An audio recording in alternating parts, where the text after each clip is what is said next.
4827 number حدیث ہے صحیح بخاری کے اندر، اور یہ حدیث المستدرک للحاکم میں بھی موجود ہے، یہ حدیث سنن نسائی الکبریٰ کے اندر بھی موجود ہے، اور یہ حدیث تفسیر ابن کثیر کے اندر سورۃ الاحقاف پارہ نمبر 26 کی آیت نمبر 17 نمبر کی آیت کے کانٹیکسٹ میں اس کے سارے طرق جمع ہیں مختلف کتابوں سے، اور فتح الباری میں بھی ابن حجر اسقلانی نے صحیح بخاری 4827 نمبر کے انڈر وہ سارے کے سارے طرق جمع کیے ہیں جو میں اب بیان کرنے لگا ہوں۔ پہلے صرف میں بخاری کے الفاظ بتاتا ہوں، پھر باقی کتابوں کے بھی۔ بخاری کے الفاظ ہیں کہ مروان بن حکم جو کہ حضرت معاویہ کی طرف سے رضی اللہ تعالیٰ عنہ گورنر تھا حجاز کا، اس نے مسجد نبوی میں خطبہ دیتے ہوئے حضرت معاویہ کے بیٹے یزید کا ذکر خیر کرنا شروع کر دیا، اور اس میں حدیث کے الفاظ ہیں تاکہ حضرت معاویہ کے بعد اس کی بیعت پہ لوگوں کو آمادہ کیا جائے۔ وہی جو ہمارے حکمران بھی کرتے ہیں امت کے وسیع تر مفاد میں، میرے عزیز ہم وطنوں، وہ ساری باتیں وہی والی۔ اور انہوں نے کہا کہ بھئی اللہ تعالیٰ نے ہمارے امیر المومنین کو یہ بات سجھائی ہے، وہ چاہتے ہیں کہ اپنے بیٹے کو خلیفہ نامزد کر دیں۔ تو بخاری کے الفاظ ہیں وہاں پہ عبد الرحمن بن ابی بکر، حضرت بکر صدیق کے بیٹے کھڑے ہوئے، اور یہ وہ بیٹا ہے جو حضرت عائشہ کا سگا بھائی ہے اس اعتبار سے کہ باپ اور ماں بھی کامن ہے۔ اور امام بخاری ذرا شریف النفس آدمی تھے، انہوں نے صرف اتنا لکھا کہ عبد الرحمن بن ابی بکر کھڑا ہوا اور انہوں نے کچھ کہہ دیا، وہ کیا کہا وہ ہم آپ کو بعد میں بتاتے ہیں۔ آگے بخاری کے الفاظ چلتے ہیں کہ مروان بن حکم نے کہا پکڑو اس کو، تو پتہ چل گیا کوئی چوبے والی بات کی۔ تو حضرت عبد الرحمن بن ابی بکر جو ہے وہ چونکہ مسجد نبوی میں بیٹھے ہوئے تھے، فوراً سے حجرہ عائشہ میں داخل ہو گئے اپنی بہن کے پاس۔ تو اب ظاہر ہے کہ سیدہ عائشہ کی تو کوئی تو اس طریقے سے نہیں کر سکتا تھا، تو اس کا غصہ نہیں ٹھنڈا ہوا۔ مروان بن حکم نے باہر سے ہی کہا کہ او ابو بکر کے بیٹے، وہ تیرے بارے میں قرآن میں آیت نازل ہوئی ہے سورہ الاحقاف کی آیت نمبر 17 کہ یہ کہتا ہے کہ میرے ماں باپ مجھے کہتے ہیں کہ مرنے کے بعد زندہ کیا جائے گا، اللہ کے حضور پیش ہونا ہے، تو یہ تو اگلے لوگوں کی سٹوریاں ہیں، ابو بکر کے بیٹے تو ہی ہے، یہ تو ہی وہ کافر ہے جس کے بارے میں یہ آیت نازل ہوئی، نعوذ باللہ۔ اسی لیے سورہ احقاف کی تفسیر میں ابن کثیر کو یہ حدیث لانی پڑی ہے، اور امام بخاری نے بھی سورہ احقاف کی تفسیر والا جو چیپٹر ہے نا اس کے اندر یہ حدیث لی ہے۔ یہ کہتے ہیں شان نزول بتائیں، اے لو لبو ہوں شان نزول، اے شان نزول کا تمہیں بڑا شوق ہے نا، آگے پیچھے سیاق و سباق بھی بتائیں، سلف کا فام بھی بتائیں، فام لے لو سارے۔ تو بخاری کے الفاظ ہیں حضرت عائشہ کو غصہ آیا، انہوں نے اندر سے کہا کہ آل ابی بکر کے بارے میں کوئی آیت قرآن کی نازل نہیں ہوئی ہے سوائے جو میری برات میں سورۃ النور نازل ہوئی جب ان کے اوپر جھوٹی تہمت لگائی گئی۔ بخاری کی حدیث ختم، لیکن یہ حدیث المستدرک للحاکم میں، سنن نسائی الکبریٰ کے اندر، طبرانی کے اندر، اور فتح الباری میں شرح میں یہ ساری ابن حجر نے جمع کی، اور سب سے بڑھ کر آپ ہر بندے کے پاس تفسیر ابن کثیر سافٹ کاپی آپ ڈاؤن لوڈ کر لیں، موجود ہے سورہ احقاف پارہ نمبر 26 آیت نمبر 17 کی تفسیر میں انہوں نے سارے طرق ایک جگہ جمع کر دیے، کوئی آپ کو ڈھونڈنے نہیں پڑنے۔ تو اب آپ فیلنگ دا بلینک سنیں۔ وہ جو ہے نا کہ مروان نے جو خطبہ دیا تو اس خطبے میں یہ بھی الفاظ تھے کہ ہمارا امیر المومنین اپنے بیٹے کو بنانا چاہتا ہے، تو ابو بکر نے بھی تو عمر کو بنایا ہی تھا نا، تو حضرت عمر کو ابو بکر کے بیٹے تھے، تو پھر ظاہر ہے کہ ابو بکر کے بیٹے کو تو غصہ آنا تھا نا کہ نام تو میرے باپ کا لے رہا ہے اور مثال کتنی غلط فٹ کر رہا ہے۔ تو وہ کھڑے ہو گئے، امام بخاری نے کہا کچھ کہا، باقی کتابوں میں پھر ان حدیث کی کتابوں میں آتا ہے، حاکم میں، سنن نسائی الکبریٰ میں، کہ انہوں نے کھڑے ہو کر کہا کہ سیدھا سیدھا کہا کہ تیرا امیر المومنین کیسر و کسرا، رومنز اور پرشین امپائر کے جو بادشاہ اور شہنشاہ تھے نا، وہ ملوکیت ان کے طریقے پہ چلنا چاہتا ہے، ابو بکر عمر کے طریقے پہ نہیں، ورنہ تو ابو بکر کا طریقہ یہی والا تھا تو پھر عبد الرحمن بن ابی بکر بیٹھا ہوتا نا خلافت کے اوپر، اور حضرت عمر کا طریقہ ہوتا تو عبداللہ بن عمر بیٹھا ہوتا رضی اللہ عنہم اجمعین وعلیہم السلام اجمعین۔ تو اس پہ انہوں نے کہا پکڑو اس کو، اور پھر آگے آتا ہے کہ حضرت عائشہ نے حجرے سے کہا اسکت، خاموش ہو جا، اور وہ جو بخاری کے الفاظ ہیں کہ جی آل ابی بکر کے بارے میں سورہ نور کی آیات نازل ہوئی ہیں۔ آگے ان کتابوں میں ملتا ہے کہ حضرت پھر عائشہ کا غصہ نہیں ٹھنڈا، انہوں نے کہا ہاں تیرے بارے میں نبی علیہ السلام نے فرمایا تھا جب تو اپنے باپ کی پشت میں تھا کہ حکم پر لعنت، اس کی اولاد پر لعنت، تو اسی حکم کا بیٹا ہے نا مروان بن حکم، تو اسی لعنت کا ٹکڑا ہے اپنے باپ کی، تم باپ بیٹا پہ تو رسول اللہ نے لعنت کی ہوئی ہے. اور ان کو مدینہ بدر کر دیا تھا نبی علیہ السلام نے. حضرت عثمان کے رشتہ دار تھے، پورا زور لگایا، حضرت ابوبکر نہیں مانے، حضرت عمر نہیں مانے. پھر جب حضرت عثمان خلیفہ بنے تو انہوں نے حسن سلوک کی وجہ سے ان کو لے آئے، اور پھر یہی باپ بیٹا گاٹے فٹ ہو گئے. حضرت عثمان کی شہادت کا سبب یہی مروان بنا ہے. پھر حتیٰ کہ انہوں نے اپنی بیٹی کا رشتہ بھی کر دیا، اور اس پہ ترا وہ فدق بھی اس کے حوالے کر دیا. دیکھیں نا جی، وہ پھر ایشوز تو پھر آگے ملٹی پلائی ہوتے گئے نا. بہرحال آج کی ڈیٹ میں سمجھتا ہوں سیدنا عثمان کی مظلومانہ شہادت ان کی اجتہادی خطاؤں کا کفارہ ہے. انشاءاللہ اللہ کے حضور وہ پاک صاف ہو کے اٹھے ہیں، کیونکہ ان کی نیکیاں ان کی اجتہادی غلطیوں پر بھاری ہیں. یہ اجتہادی غلطیاں، میں لفظ استعمال کر رہا ہوں، کسی کو شاید یہ برا لگ رہا ہو کہ جی اجتہادی غلطی کیوں کہہ رہا ہے، اس لیے کہ اوورآل ان کا جو سٹانس ہے نا وہ ریلیجن کو سپورٹ کرنے والا ہے. اگر وہ نہ ہوتا تو میں اس کو پھر فاش غلطی کا لفظ بول دیتا، لیکن میں نہیں بولتا.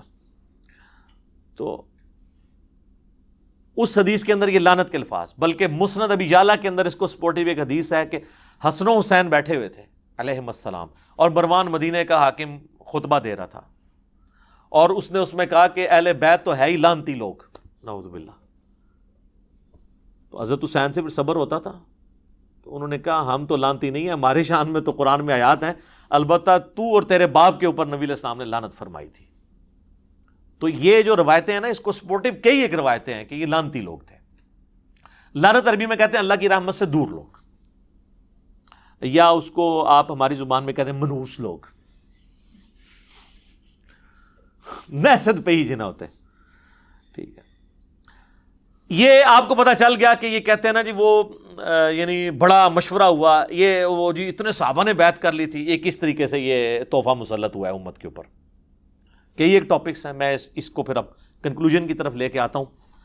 ایک کتاب ہے امام ابن ابی عاصم کی، پہلے 300 سال میں حدیث کی کتاب ہے کتاب الاوائل، جس میں انہوں نے وہ ساری حدیثیں جمع کی ہیں اور روایتیں، جس سے یہ پتہ چلتا ہے کہ دنیا میں پہلے کام کون کون سے ہوئے. مثلا وہ ترمذی کی روایت لے کے آئے ہیں، اس کے اندر اپنی سند سے، امام ترمذی کے تو وہ محتاج نہیں اس کے لیے کیونکہ ان کے زمانے کے ہیں، کہ سب سے پہلے اللہ نے قلم کو پیدا کیا. کتاب الاوائل وہ کتاب جس میں اول جو کام ہوئے ہیں وہ سارے جمع ہوئے. اسی میں وہ حدیث لے کے آیا کہ سب سے پہلے بیٹھ کے خطبہ دیا حضرت معاویہ رضی اللہ تعالیٰ عنہ نے. اچھا، اسی میں لے کے آئے کہ نبی علیہ السلام نے فرمایا میری امت کا پہلا شخص جو میری سنت کو بدل دے گا وہ بنو امیہ سے ہوگا. اب شیخ زبیر صاحب نے اپنی زندگی میں پورا زور لگایا کہ وہ اس حدیث کو فٹ کریں یزید بن معاویہ پہ، لیکن میں ان کے ساتھ ایگری نہیں کرتا تھا اس حوالے سے. شیخ البانی نے بہرحال اس کو جس پہ فٹ ہوتی تھی اسی پہ فٹ کیا. شیخ البانی نے یہ حدیث لی سلسلہ حدیث صحیحہ میں، اس کی وجہ سے یہ حدیث انٹرنیشنل ہو گئی. کتاب الاوائل کو تو چند لوگ جانتے ہیں، لیکن سلسلہ حدیث صحیحہ تو سارے لوگ جانتے ہیں. اس میں یہ حدیث شیخ البانی لے کے آئے تو اس کے اندر پھر انہوں نے کمنٹس کیے کہ اس شخص سے مراد وہ شخص ہو سکتا ہے جس نے خلافت کے انتخاب کے طریقے کو بدل دیا اور اسے ملوکیت بنا دیا. تو وہ کون ہوا پھر؟ حضرت معاویہ رضی اللہ تعالیٰ عنہ. نام نہیں لکھا لیکن انہوں نے اشارہ چھوڑ دیا کہ کس نے سنت کا طریقہ بدلا. اچھا، انہی چیزوں کو سپورٹو پھر کئی ایک حدیثیں ہیں. صحیح بخاری میں حدیث ہے، سیدنا ابو ہریرہ کہتے ہیں کہ میں نے نبی صلی اللہ علیہ وآلہ وسلم سے 2 پیالے لیے، ایک تو میں نے تمہیں ظاہر کر دیا یعنی شریعت کا علم، دوسرا اگر میں تمہارے سامنے ذکر کروں تو میری شہرک کاٹ دی جائے. وہ صوفیاء کہتے ہیں وہ علم لدنی تھا. تو حضرت ابو ہریرہ تو کسی سلسلے میں نہیں آتے، کو بات وہ کریں کو فٹ بھی بیٹھتی ہو، پھر آپ کے تو تصوف کے سلسلے وہاں سے جانے چاہیے. وہ حضرت ابو ہریرہ نے خود بتا دیے کہ وہ کون سی چیزیں تھیں. ان کا تعلق دین کے افعال کے ساتھ نہیں تھا بلکہ شخصیات کے ساتھ تھا. جس طرح حذیفہ ابن یمان کو نبی صلی اللہ علیہ وآلہ وسلم نے، صحیح بخاری میں آتا ہے کہ منافقین کے نام بتائے تھے. کن منافقین کے؟ جو صحیح مسلم میں آتا ہے کہ جنہوں نے نبی علیہ السلام کے اوپر قاتلانہ حملہ کیا تھا غزوہ تبوک سے واپسی پہ، جن کے بارے میں وہ مسلم کی اسی حدیث 7035 میں کہ میرے صحابہ میں 12 منافقین ہیں، ان میں 8 ایسے ہیں ان کی پشت کے اوپر ایک دوبیلا پھوڑا نکلے گا اور اس سے ان کی موت ہوگی. جو میں نے نہیں آپ کو بتانا کہ کس کس کی موت دوبیلا پھوڑے سے ہوئی ہے، یہ اپنے علماء سے پوچھ کے چلیں. ٹھیک ہے. تو اس بخاری کی حدیث میں آتا ہے کہ حضرت ابو ہریرہ کہتے ہیں دوسرا میں زہر کر دوں تو میری گردن کاٹ دو. اب اس کی ایکسپلینیشن صحیح بخاری کے اندر ہی موجود ہے.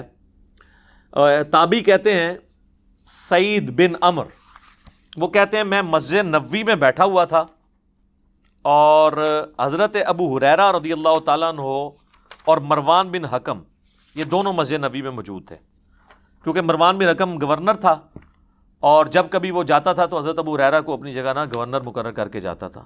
لیکن یہ نہیں ہے کہ حضرت ابو ہریرہ ان کے کوئی اعلیٰ کار بنے تھے، وہ سچائی کرتے تھے. میرا پچھلے دنوں ایک کلپ ریکارڈ ہوا ہے انس بن مالک شیعہ، آپ دیکھ لیں، اس میں میں نے انس بن مالک اور ابو ہریرہ کا دفاع کیا ہے. تو وہ کہتا ہے کہ جی میں بیٹھا ہوا تھا، مروان بن حکم، حضرت ابو ہریرہ بھی. تو حضرت ابو ہریرہ نے کہا مجھے صادق اور مصدوق نے یہ فرمایا تھا، سچے نے اور جس کی تصدیق کی گئی، کہ میری امت کی ہلاکت خاندان قریش کے نوجوان لڑکوں کے ہاتھ میں ہوگی. اب وہ ڈائریکٹ تو نہیں کہہ سکتے تھے بنو امیہ یا بنو مروان، وہ تو مسند ابی یعلا کے اندر موجود ہے حدیث. حضرت ابو ہریرہ ہی روایت کر رہے ہیں کہ نبی علیہ السلام نے اپنی وفات سے چند دن پہلے خواب دیکھا کہ بنو حکم کے جو بندر ہیں وہ میرے ممبر کے اوپر کود رہے ہیں، اور پھر وفات تک حضور کو مسکراتے ہوئے نہیں دیکھا گیا. یعنی آپ اتنے دکھی ہوئے، آپ کو بتا دیا گیا تھا کہ آپ کے ممبر پہ یہ مسلط ہو جائیں گے. تو حضرت ابو ہریرہ کہتے ہیں کہ یہ بنو جو قریش ہیں ان کے ہاتھوں اس امت کی تباہی ہونے والی ہے. یہ سن کر مروان کہنے لگا ان چھوکروں پر اللہ کی لعنت ہو، حالانکہ وہ خود بھی تھا اس میں شامل نا. تو حضرت ابو ہریرہ نے فرمایا اگر میں چاہوں تو میں بنو فلاں اور بنو فلاں کا نام لے لے کر بتا سکتا ہوں کہ وہ کون ہے. ظاہر ہے وہی تھا نا حکمران، تو اب وہ نام لیتے تو پھر حضرت ابو ہریرہ بھی شہادت کے درجے پہ پہنچتے نا. تو وہ انہوں نے آخری درجہ اڈاپٹ کیا، اور یہ جائز ہے. یہ بعض لوگ جو تان کرتے ہیں نا حضرت ابو ہریرہ کے اوپر، بھائی آپ حضرت ابو ہریرہ کو حسین بن علی تو نہ سمجھیں. مسلم شریف میں حدیث ہے کہ برائی کو ہو سکے تو ہاتھ سے روکو، ہاتھ سے نہیں روک سکتے تو زبان سے، نہیں تو کم از کم دل میں برا جانو. تو یہ حضرت ابو ہریرہ درمیان کے درجے میں تھے، زبان سے بھی کچھ بیان کیا اور دل میں تو ظاہر ان کو برا سمجھتے تھے. تو کہتے ہیں میں چاہوں تو فلاں فلاں بتا سکتا ہوں. راوی حدیث کہتے ہیں جب وہ لوگ شام کے حکمران بن گئے تو میں اپنے دادا اس سعید تابعی کے ساتھ بنو مروان کے پاس جایا کرتا تھا. تو میرے دادا جان جب ان کم عمر لڑکوں کو حکمران دیکھتے تھے تو کہتے تھے مجھے لگتا ہے یہ وہی لڑکے ہیں جن کا ذکر حضرت ابو ہریرہ کیا کرتے تھے. اچھا اسی حدیث کے اندر موجود ہے، وہ حدیث کا راوی کہہ رہا ہے اور آپ بہتر جانتے تھے، یعنی وہ ان کا پوتا کہتا ہے سعید تابعی بہتر جانتے تھے کہ یہی وہ لوگ ہیں جن کے بارے میں. اسی کو سپورٹیو حدیث صحیح مسلم میں حضرت ابو ہریرہ کہتے ہیں کہ نبی علیہ السلام نے فرمایا تھا کہ قریش کا یہ قبیلہ میری امت کی اینٹ سے اینٹ بجا دے گا. قریش کا قبیلہ کون سا؟ بنو امیہ. تو نبی علیہ السلام سے صحابہ نے پوچھا کہ یا رسول اللہ آپ ہمیں کیا حکم دیتے ہیں؟ تو آپ نے فرمایا کہ میں امت کو یہ حکم دیتا ہوں کاش میری امت ان سے الگ رہے، اس سسٹم کا حصہ نہ بنے. لیکن یہ امت کی بدقسمتی ہے کہ اس سسٹم کا حصہ بنی. تو یہ میرے بھائیوں آپ کو یعنی یہ پتہ چل گیا یہ لونڈے کون تھے، یہ بنو امیہ ہی کے تھے. ایون یہ جو ابن حجر اسقلانی نے فتح الباری میں انہی احادیث کی شرح کے اندر لکھا ہے کہ ان لونڈوں میں پہلا لونڈا جو ہے وہ یزید ابن معاویہ ہے. اس طریقے سے حضرت ابو ہریرہ کے بارے میں بھی کہتے ہیں جی وہ بنو امیہ کے خدمت گزار تھے. نعوذ باللہ. بنو امیہ کے خلاف کتنی روایتیں جو ہیں وہ حضرت ابو ہریرہ بیان کر رہے ہیں. یہ جو روایت ہے مسند ابی یعلا میں کہ نبی علیہ السلام نے اپنی وفات سے چند دن پہلے خواب دیکھا کہ آل مروان کے بندر ان کے ممبر پر ناچ رہے ہیں اور حضور بڑے غمگین ہوئے حتیٰ کہ ان کی وفات ہو گئی اسی غم میں، اور آپ کو کسی نے مسکراتے ہوئے نہیں دیکھا. اس حدیث کے راوی حضرت ابو ہریرہ ہیں. اسی طریقے سے جو بخاری کی حدیث ہے کہ میں آل قریش بنو امیہ کے ان لوڈوں کے نام بھی جانتا ہوں جن کے ہاتھوں امت کی تباہی ہونے والی ہے، مجھے رسول اللہ نے بتایا تھا. اس کے راوی بھی حضرت ابو ہریرہ ہیں.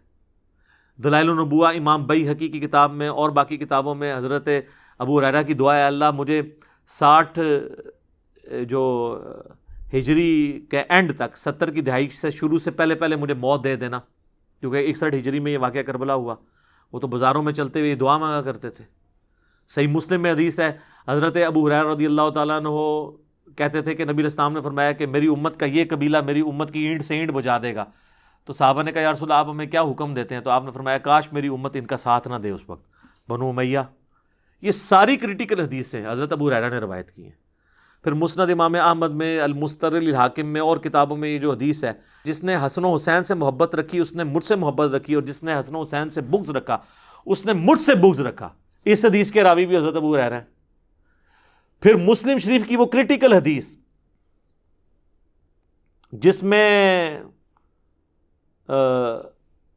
خیبر کے موقع پر نبی علیہ السلام نے فرمایا کل میں اس شخص کے ہاتھ میں جھنڈا دوں گا جو اللہ اور اس کے رسول سے محبت کرتا ہے، اللہ اور اس کا رسول اس سے محبت کرتے ہیں۔ یہ بخاری میں بھی ہے، مسلم میں ہے، لیکن مسلم میں آگے الفاظ ہیں۔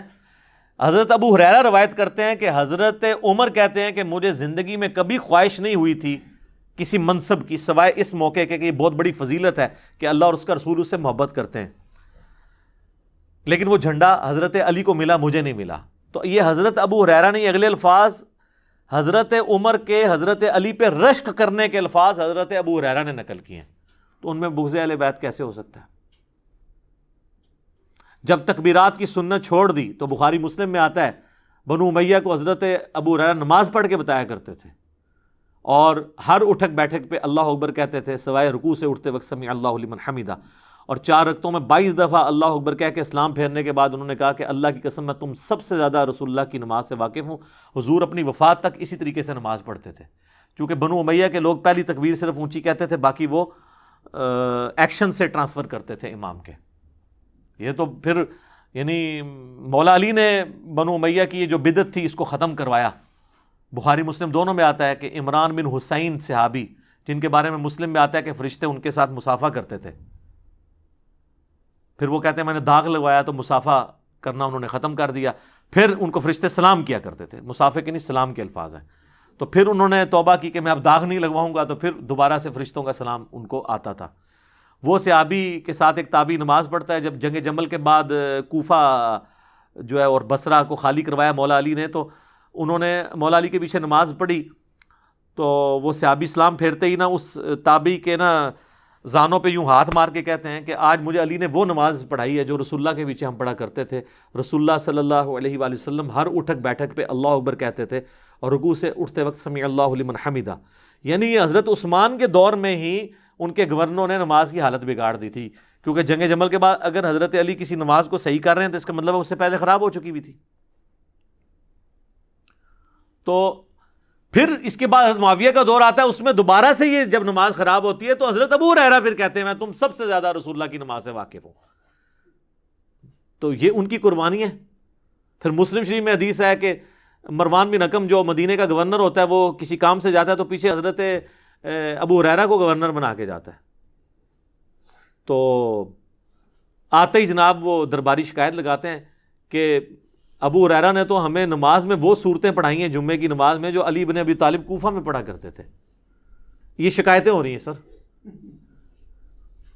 تو مروان نے بلا کے ابو ہریرہ سے کہا کہ یہ تم نے یہ صحیح بات سنی؟ انہوں نے کہا میں یہ علی کی سنت نہیں، یہ رسول اللہ کی سنت ہے، علی جو کچھ کرتے تھے وہ رسول اللہ کی سنت پہ عمل کرتے تھے، تو تم یہ میری شکایت بنائی جا رہی ہے۔ یہ مسلم شریف سر، مولانا شریف نہیں، مسلم شریف۔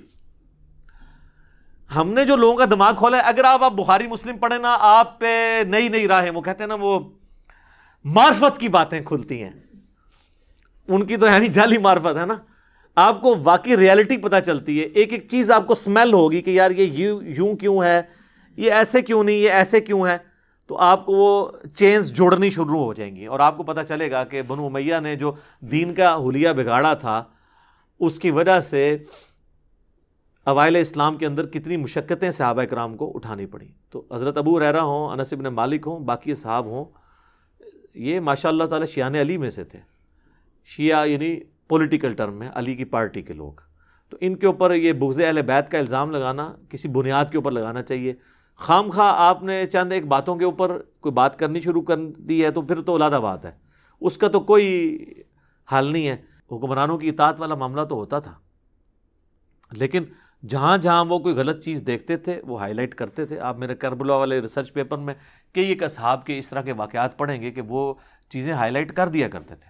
اب یہ ایک پورا ٹاپک ہے، مطلب اس پہ میں اب گھنٹوں بول سکتا ہوں کہ مولا علی نے کس طریقے سے ان بدعات کو ان کی ریمیڈی کی اور دوبارہ سے اپنے دور خلافت کے اندر جو ہے وہ سنت نبوی کو زندہ کیا ہے. ایک پورا ٹاپک ہے، اور میں یعنی اس سے پہلے کہ سب لوگوں کو ایک تشویش ہو جائے کہ وہ کیا چیزیں ہیں، تو یہ میرا ایک ریسرچ پیپر ہے جی، واقعہ کربلا کا حقیقی پس منظر 72 صحیح الاسناد احادیث کی روشنی میں. یہ 72 کا ٹائٹل جو ہے وہ شہدائے کربلا کی نسبت سے، ورنہ اس میں احادیث 200 سے زیادہ ہیں.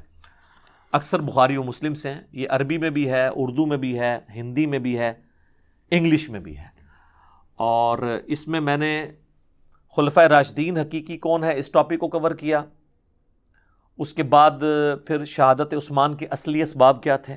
ایک تو جعلی اسباب ہیں، عبداللہ ابن سبا کے کھاتے ڈالے ہوئے ہیں، میں نے حقیقت بات بتائی. پھر جنگ جمل صفین نہروان ڈسکس ہوئی، پھر صلح حسن ڈسکس ہوئی، پھر